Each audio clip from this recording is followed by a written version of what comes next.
The most unattractive thing about a leader is inconsistency. Let me give you an example. If we are at the top, we're the leader, and our team represents the bottom of the pen, every single time we change, we change methods or we change ideas and become idea of the weak person, what happens? Or we show up and then we don't show up, or we're in and we're excited and then we disappear for 3 weeks. What happens to the team? We're only moving a little bit. This is here. We're only moving a little bit, but the team at the bottom's like, whoa, whoa, whoa, right? Okay, we're going here this week, and now we're going here this week, and now we're doing what? What was the? And so that can confuse people. And every single time you do that, you lose a few off the side of the boat. And then you go here, and then you lose another few off the side of the boat. Choose one thing. Stick with it, be 100% consistent. Don't be the idea of the weak leader. That's the next fill-in, okay? Say the same message over and over and over and over and over again. Be there every single week. Be dependable. They know they can count on you. Okay. Let's talk about, how much time do I have? I was trying to tell you. 0. You're done. I'm done.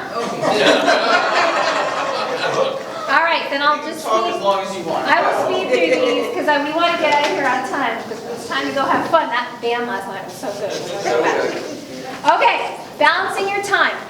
Personal production. People say, how much time should I spend on team? How much time should I spend on personal? And my recommendation is always, at least 90% personal.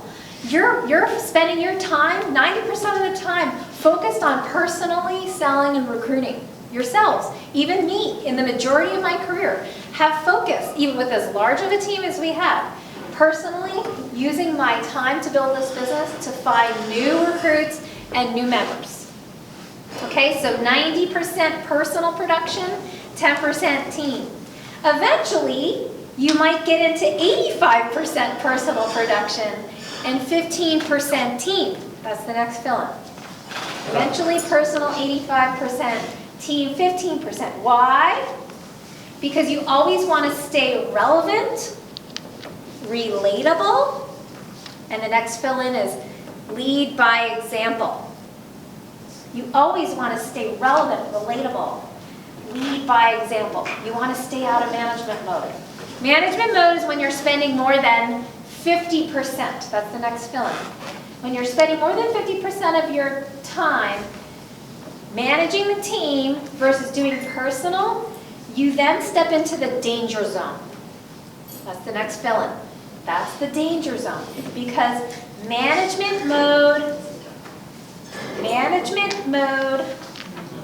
hold on, I gotta find my notes. I thought you were going to say that in the dead zone. The dead zone. It's the same. Are you ready for the next set of fill-ins here? Yeah. Yep. Management mode leads to incongruency.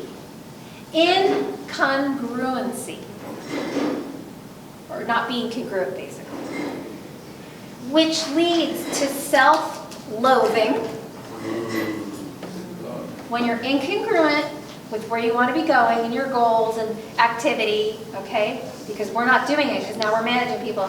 It leads to self-loathing, which leads to, the next fill-in, negativity, and eventually quitting by self-destruction. I'll say that again.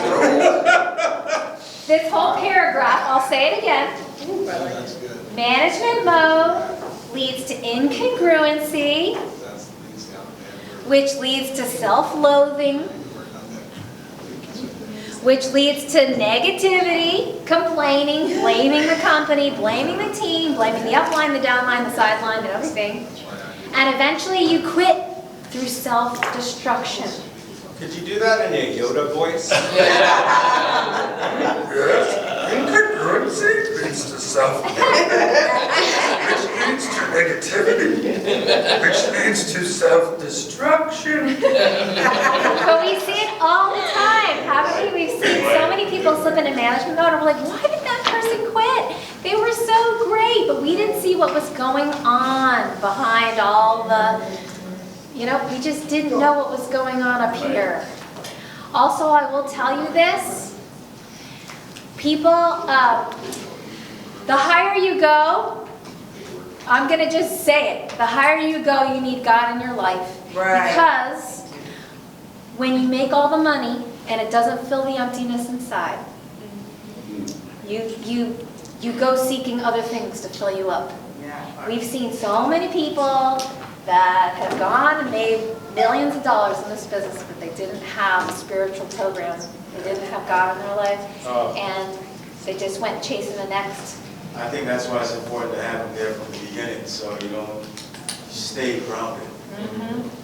That's right. Can I add also to this? It really reminds me also with this management mode is when we see people switching from recruiting to, I'm just going to sell premium, or just focus on premium,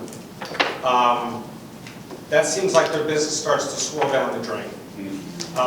Like, think of leaders that aren't here. We sit in meetings with like other leaders outside of organizations saying, I'm getting the team focused on production. We're going to find those leads, and it's just like, they're gone. Well, the reason why you always want to be recruiting is to keep up with attrition.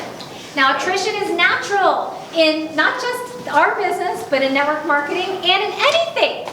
I mean, people join the gym and then they quit. The company Dave was working for had total attrition before, the corporate America company. The church volunteers are attrition. I mean, no matter where you go, there is attrition. So you always want to be recruiting, because if you're just beating the horse every month, you 8 people, go out and sell, 200 in premium, and it's you 8, and that's it, and you're not adding to that 8, making it 9, 10, 11, that are also out there consistently doing the activity, then one person gets sick and needs to take off because they're moving for the month, for example. Now you need to fill in that 200 premium for that person. That becomes hard. The real security and freedom and the big B quadrant is going to come when you've got a diversity of people, a large number of people doing a few little things. The last fill-in is new. New blood is the lifeblood. And I thank you all for making it out. We've just got one more segment for you.